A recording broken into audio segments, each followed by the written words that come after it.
can see that qualified labor actually takes vacation instead. They don't work. We have about 25% of the doctors are not working. They are taking vacation. It's working full time and so on. So it's high tech progressive taxation is really bad to the economy.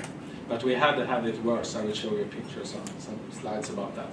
I'm a serial entrepreneur. I've been involved in 18 company starts, and today my wife and I have a holding company with 7 companies, and I also work actually with taxes as advisor with this company. We have one web hosting company, one clean tech investment company, but perhaps most interesting in this area is that I'm a chairman of a Swedish political magazine, and with that hat I'm taking part of this free market roadshow. Taxes. Colbert said that you should pick the goose and it should make as little noise as possible. And you could, of course, if you look at countries with really high progressive income tax, I don't really know if they really learned this lesson. But if you look at the real figures, how taxation is evolved, if you look to the figures of revenues on taxation in most developed countries, they probably learned something, because behind the thing that is making more and more importance is value-added tax. So sort of taxes that you don't see, like sort of stealth taxes and so, are actually have increasing importance in most developed countries. So in some way, I think, should doing a prediction, I think VAT will have an even higher importance for most countries' tax revenues in the future, and corporate income tax will have less importance. And I think the trend with flat tax will definitely go to more countries. That's sort of prediction. So what's happening now? I think we have a sort of tax war going on in both between the US and the European Union, but also the new tax proposals from the European Union. Most people agree that taxes should be paid where value is created. But the big question is, of course, where are values created? And that's the dispute today between politicians in many countries. The European Union has introduced this plan to have a digital sales tax. That's not a VAT, that's a sort of corporate income tax. Have you heard of that, anyone? Yeah, they should have like 3%. And actually they take tax base from countries where IDs are formed and so on, and move it to countries where the products or the services are sold. And I think this is a really bad idea, because countries who perhaps have a better business climate or understand how important it is with entrepreneurship, with rule of law, with low regulation and so on, and have a climate for entrepreneurs to find out smart ideas, will lose on that, and it will get more power to countries who are just big consumers and don't perhaps work so much with their business climate. And I used to say that Monsieur Moscovici, the tax commissioner, I think he should think about French wine. For me, French wine has absolutely no value until I drink it. I think all the effort made of French farmers to cultivate their soil, to harvest, to choose grapes, to put this into cellars, all their effort. For me, it's worthless. It's just water and rotten fruit, actually, mixed in some way. When I drink it, then it's worth something. So value is created in my mouth at consumption. But that's actually what Monsieur Moscovici thinks when he talks about this kind of sales tax.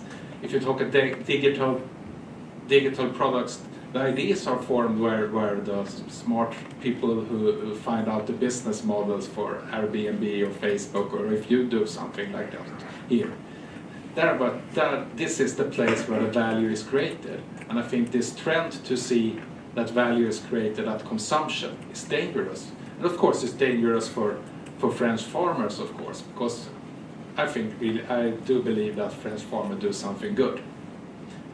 And the value is created there. But this is an interesting trend if you look at taxes to look into. Another question about who earns a fourth of your labor. I think it's important to look into some of the international institutions, how they think about that, and I will warn you for some of them. This is was a report presented by the OECD some weeks ago about the wealth tax, and the ongoing trend in the OECD area is that fewer and fewer countries have a wealth tax. And the OECD states that 4 countries now have a wealth tax. That's the figure. That's actually wrong, and the OECD they confirms that they have on page 47. There is a little sign about this report was made before even France abolished the wealth tax, but we still take that into account. And they point out that more countries should introduce a wealth tax, even though that their member states the politicians have decided that the wealth tax actually harms economy. It harms investment, it makes more investments more expensive, and thus fewer businesses will be made. Here is the IMF. They proposed some years ago that the countries should introduce a one-time tax grab to level out public debt. That is a solution from the IMF, that countries in debt during the mistakes they made and during the financial crisis and so on should be paid with a one-time tax grab. So who owns the fruit of your labor? The IMF thinks that the state could take it. And as you know, if we do introduce one temporary tax, it could be that they do it again. Or my last example of this is, has anyone seen this nice game from the European Commission, Taxlandia? It's a game for kids where you can try to run a state. You can, in this game, you can make public spending and you can choose the tax level. And the more you spend and the higher taxes. When you raise taxes, also you get higher score in this game. So you train young generation Europeans that it's good to spend more tax money and raise taxes. So, what more to say? I think I'll stop.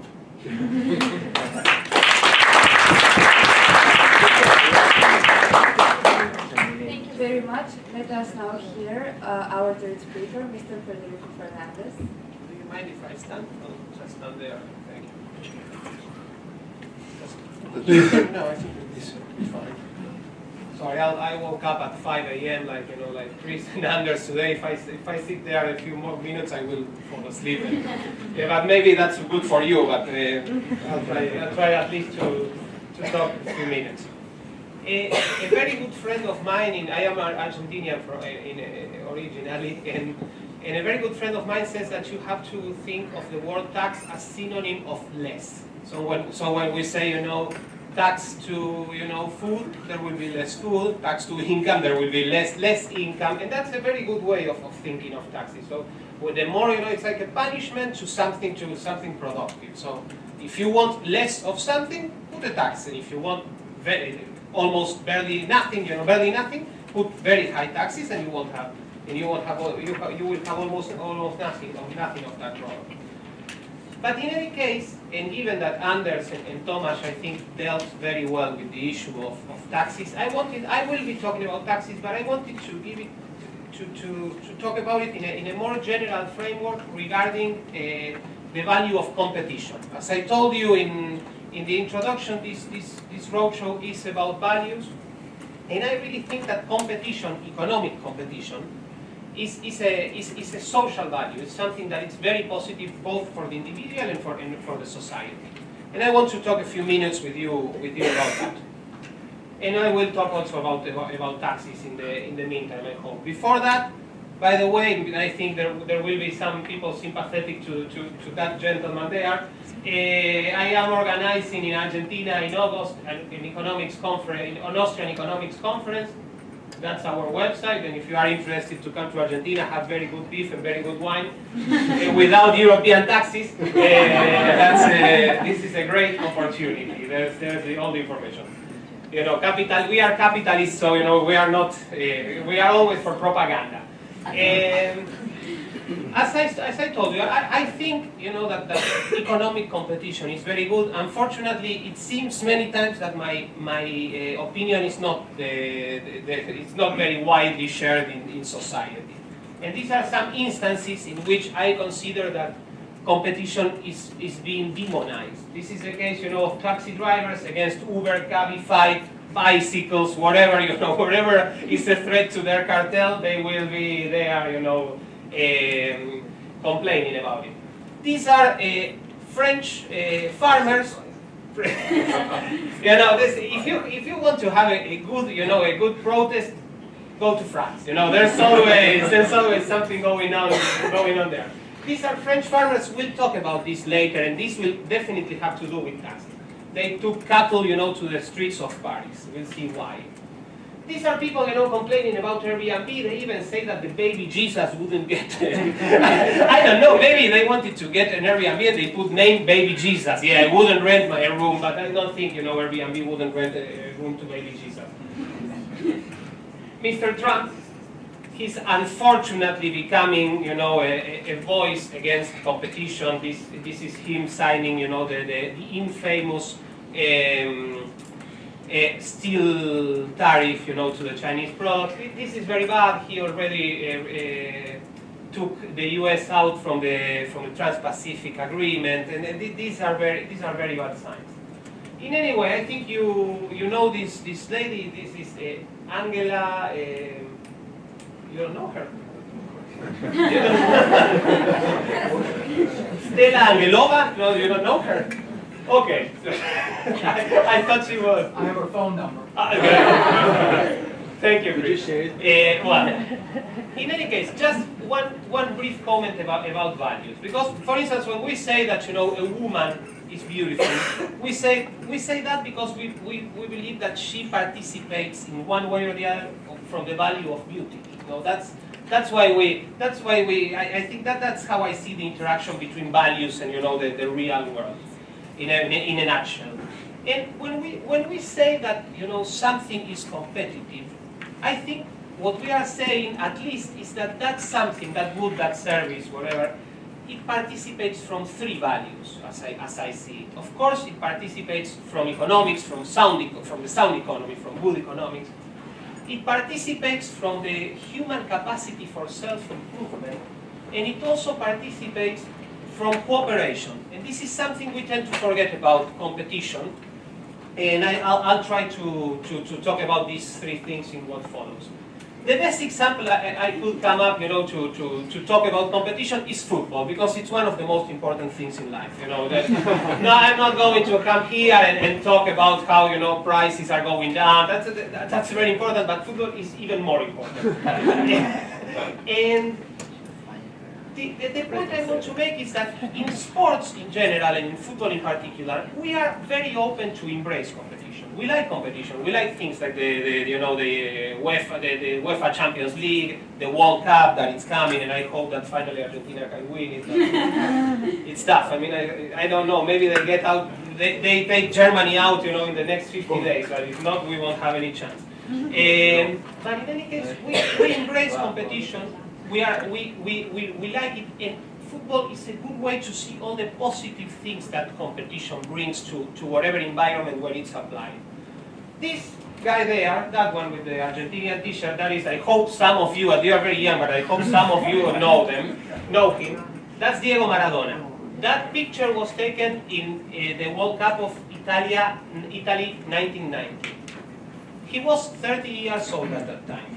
4 years before in Mexico, when we were world champions, you weren't even born, but I was, and I was very happy. He scored this magnificent goal.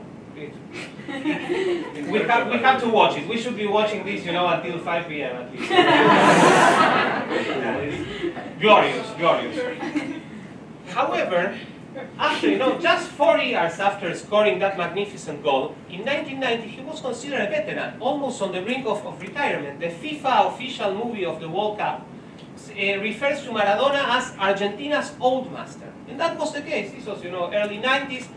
Footballers played until 30, 31, 32. It was very typical that at that age they retired. But things started changing, and now the scenario has completely transformed, and we have all of these guys, some of, I think you know this one. Well, all of these guys are more than 30 years old. That one is 40 even. And they are at the top of their game. Why? Because European clubs want to get the best players, and once they get them, they try to take them the best as they can. And this has, of course, they have introduced lots of technology, the best of medicine, nutrition, they take care of everything that footballers they eat. So all of this has risen the level a lot, because they want to compete. Barcelona wants Messi to live forever. If they could, they put it in formal, and they will have him like for 200 years. Real Madrid with Ronaldo the same. And all this has improved not only the lifespan of the